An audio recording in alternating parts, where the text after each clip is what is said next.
Yo,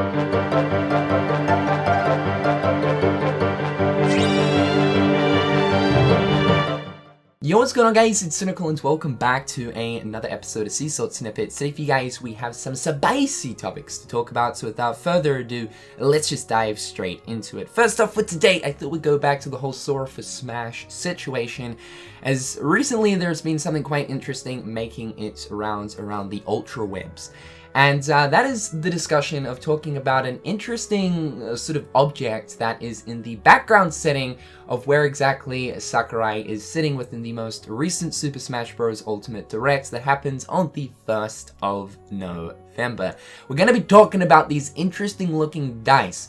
Now, first and foremostly, I just want to say that I don't want to look too deep into this malagi. Pretty much for the entirety of this year, when looking towards the Ultimate Directs where Sakurai is sitting down, presenting some new information, people have been analyzing the background setting of exactly where Sakurai has been sitting, looking for different objects that might perhaps point or hint towards potential character coming into Ultimate. I mean, a lot of this is absolutely ridiculous. I've been seeing a lot of the stuff to do with like the piranha plant being in Smash, with people being like, oh, dude, Sakurai had a lot of pot plants, you know, in the background setting of where he's sitting.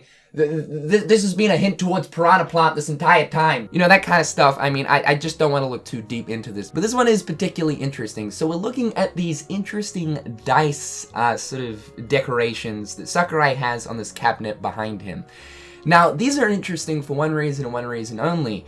There appears to be a quite familiar looking logo slash icon on these dice. Now again, it's kind of hard to actually make out exactly what this detail is in the middle of the dice right here, but at first glance you might actually find it familiar, as a lot of people are saying that this could potentially be a Nobody Sigil on the dice. Now we can see three of them. There is two on the front of the top and bottom dice, and there is one on the side of the top dice. Because of the fact that Sakurai is the focus of the shot and that the background is blurred out, again, it is so hard to exactly see what the design is. But looking at this, we can clearly see 3 points at the top with a sort of rounding at the bottom of the design, which looks very, very uncannily similar to that of the Nobody Sigil. Now I just want to start off by saying that even if this turns out to actually be the Nobody Sigil on these dice objects in the background, it doesn't necessarily mean that this confirms the Kingdom Hearts character for Super Smash Bros. Ultimate. More so, Sakurai might actually have an interest in the Kingdom Hearts series, or whoever else set up the scene here for Sakurai to sit in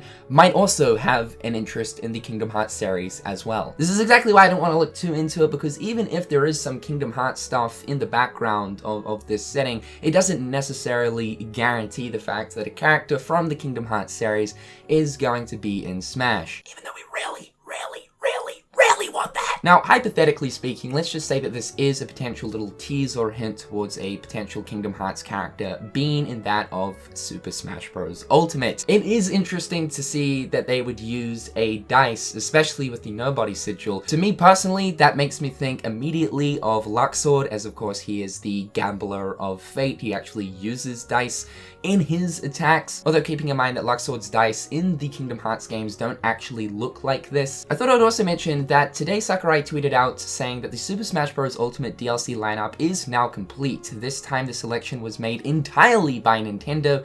I decide if we can create a fighter based on their selection, then come up with the plan. So at this point, we can only hope that Nintendo have thought to themselves, alright, Sora is a pretty good candidate for that of Smash. Of course, we will not find out exactly who these DLC fighters will be until most likely February of, say, 2019, or maybe January at some point. So crossing our fingers that Nintendo have thought to themselves, alright, that dude that carries around the large key, yeah, he's been on our platform, you know, a few times here and there, let's chuck him into Ultimate. Also, even if Sora doesn't get into Smash, or any other characters that perhaps maybe you guys wanted to be in Smash don't end up making the DLC roster, please don't kick up a storm about it. Over the course of this year, with Smash Ultimate being revealed and new fighters being revealed, obviously there's been a lot of people wanting certain characters to be in the game. A new character reveal comes around, and then a certain portion of people get really disappointed. Now, I can't speak for absolutely everyone that gets disappointed. who are doing this, but there has certainly been a lot of people who have been sending a lot of sort of hate messages towards specifically Sakurai over on Twitter whenever something new gets revealed. And especially from his standpoint, his position, it must be extremely frustrating to be reading through all of these different comments with people like literally yelling at him because their character didn't make the roster. He actually sent out a tweet today sort of talking about this exact situation, but more so his tweet was very tame, but behind the tweet I can definitely see that Sakurai was dealing with a certain amount of frustration, so just of course keeping that in mind. Next up for today, Square Enix's very special Japanese cafe known as Atnia hosted a very special The World Ends With You Final Remix event on October 30th to celebrate the launch and the release of the game. Now, Tetsuya Nomura was actually in attendance at this event, and during this time they actually held a special Q&A. One of the questions directed towards Tetsuya Nomura was, Kingdom Hearts 3D features characters from The World Ends With You, but are there plans for them to appear in Kingdom Hearts 3? Nomura replied saying, they will not appear. So this pretty much confirms that The World Ends With You characters will in fact not be in Kingdom Hearts 3, which with Shiki saying in Kingdom Hearts Dream Drop Distance at the end of Sora's story in Traverse Town, you should visit us in Shibuya sometime, and with Sora turning around and saying, definitely, see you in Shibuya, a lot of us were sort of thinking that maybe Shibuya might actually appear as a world in Kingdom Hearts 3. And this is sort of besides the point now because this leak was ultimately just debunked as being, you know, completely fake like most Kingdom Hearts leaks, but there was actually a leak that came out at the start of this year that was suggesting that Shibuya was actually to be a world in Kingdom Hearts 3. Again, this is besides the point, this leak was already debunked at the start of this year, but yes, no Shibuya or The World Ends With You characters will be in Kingdom Hearts 3. Now, hold on a minute, because I know a lot of people are saying Sora is an absolute freaking liar at this point. We've got to keep in mind that Kingdom Hearts 3 is not the final Kingdom Hearts installment into the franchise. It's simply just the final installment within the Xehanort saga. Think of it as a sort of arc. This is the final installment into a specific arc. So when looking towards the future of Kingdom Hearts and whatever the next installment might be with the story progressing forward past the whole Xehanort BS, I think it is totally possible that at some stage we will actually visit a Shibuya world, in the sense of Square Enix making Square Enix property worlds, like a Final Fantasy world, a Dragon Quest world, or a World Ends With You world. This is something that hasn't ever been done before, and as we know, worlds revolve around either Disney properties or completely original worlds that are exclusive to that of the Kingdom Hearts franchise. So yeah, it would be a bit different to actually make a world completely based around a different Square Enix IP, although this is actually something I would personally love to see, whether it be a World Ends With You world or a Final Fantasy world. I think the idea is extremely cool. Of course, keeping in mind that Kingdom Hearts nowadays definitely does have its own identity and shouldn't have to sort of lean on other Square Enix properties and IPs, I think the idea and concept is still extremely cool in itself. And even if we don't see a Shibuya world within the future of Kingdom Hearts, I would definitely love to see the TWEWY characters come back to make a reappearance at some stage, whether it be in Twilight Town, Traverse Town, or any other particular world. And last up for today, I thought we'd talk a little bit about some upcoming Final Fantasy 15 stuff, as it has been a little bit of time since we last spoke about Final Fantasy 15. So Square Enix confirmed that there is going to be a special program report happening for the 2nd anniversary of Final Fantasy 15 happening tomorrow, which is going to be a 40-minute live stream to obviously celebrate the 2nd anniversary of Final Fantasy 15. But not only that, of course we know that back in April of this year at PAX East, Square Enix stepped forward to reveal that there is going to be some massive additional contents coming for Final Fantasy 15 throughout the year of 2019.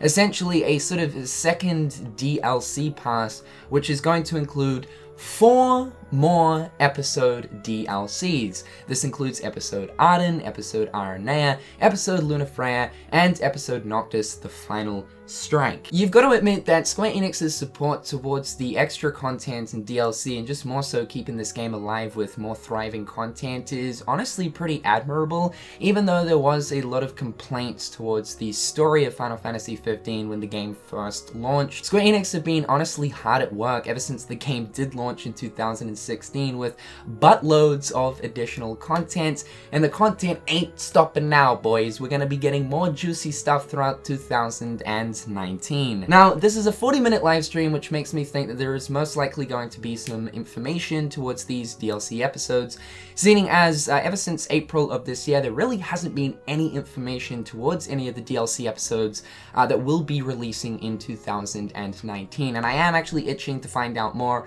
about specifically episode Arden, as this will be the very first second wave of DLC episodes to release in 2019. So I'm sort of hoping that they will show off some stuff to do with episode Arden. Maybe they'll actually end up dropping the trailer for episode Arden during this live stream. Not just that though, we can probably expect to hear more information about the level/mission editor for the Windows edition of Final Fantasy 15. As we know, the mod support for Final Fantasy 15 on the Windows edition launched earlier this year, shortly after April, which allowed the community to come up with custom models, meaning, you know, custom character models, custom weapon models, vehicle models, all of that cool jazz. And honestly, the mod support towards Final Fantasy 15 in the ways of the community has been absolutely awesome to see. Like, there's some extremely hilarious stuff out there already. However, though, I think the level editor specifically is really going to kick off with allowing players and the community to, you know, create their very own levels, environments, and world spaces for the game. And one thing that I've always said is allowing the community to make their very own custom content, especially in the ways of something like a level editor, really does expand the longevity of a game title. When we look at games like Skyrim, people to this day are still playing that game, even though it released back in 2011.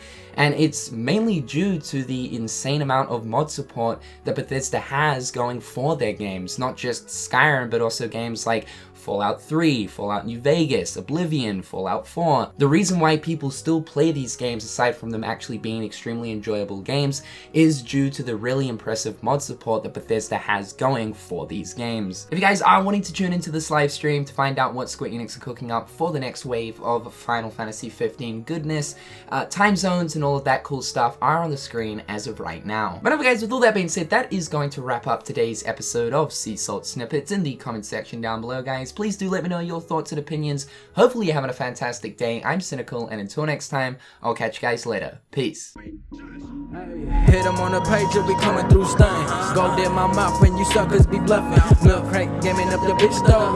Catch me in the back playing Super Nintendo.